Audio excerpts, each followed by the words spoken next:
Assalomu alaykum, hurmatli Doktor Umarov kanali podpischilari, kuzatuvchilari. Sizlar bilan yana men Doktor Umarov. Atopik dermatit bolalarda nega ketmaydi, nega ko'p uchraydi degan savol berishgan.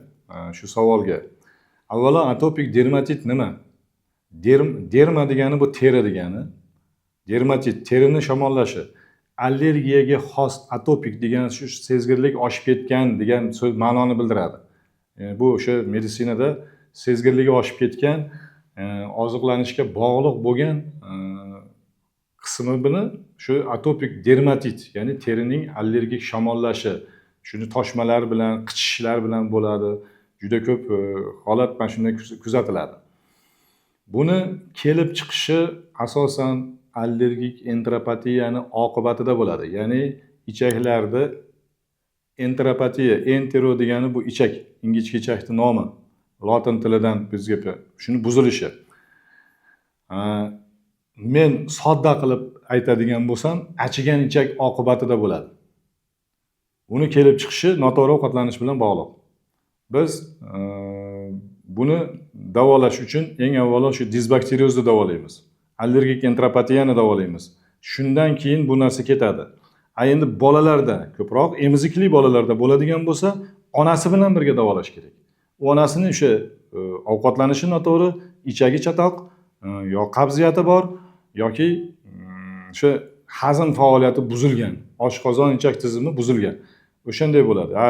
O'sha ovqatlanish davriga o'tgan bo'ladigan bo'lsa, bola o'zi ovqatlanayotgan bo'lsa, ona uni noto'g'ri ovqatlantiryapti.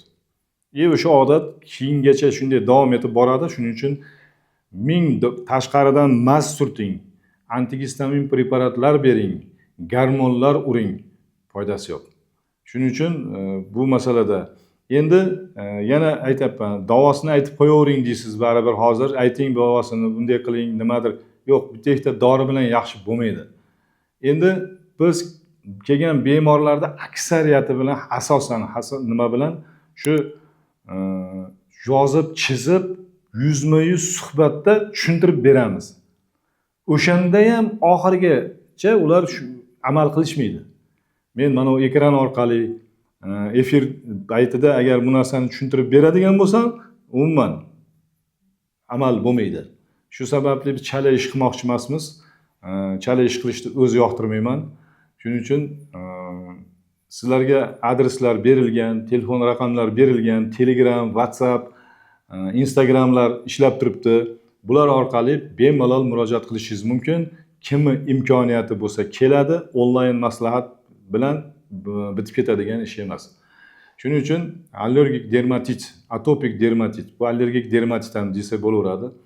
Keyinchalik bu terining boshqa kasalliklariga ham sabab bo'ladi. Keyin yana bir marta shu joyda mana teri kasalliklari to'g'risida ozgina mavzu ketib qoldi. Yana savol berishyaptiki, teri kasalliklaridan keyin nafas qisib qolishi mumkinmi? Mumkin. Chunki mana tarvoq kasalligi, tarvoqda nima bo'ladi? Bo'rtib tanada o'sha terida bo'rtgan qavarchig'am deydi buni nomini, eshak yemi ham deydi yana bir nomi. Shu narsa paydo bo'ladi, shish paydo bo'ladi. Bu narsa aynan nafas yo'lida paydo bo'ladigan, ichkarida shilliq qavatlar bo'kib ishadigan bo'lsa, nafas qisishga o'tib ketadi. Juda ko'p bemorlarni kuzatdik. Oldin terim qichishardi, endi nafasim qisyapti degan bemorlarni ham ko'pini ko'rdik. Shuning uchun bu dunyo bo'yicha hozir eng muammoli narsalardan, ya'ni kasalliklardan biri. Shuning uchun sizlarga ham iltimosim, ham talabim, aloqaga chiqing, yordam berishga tayyormiz.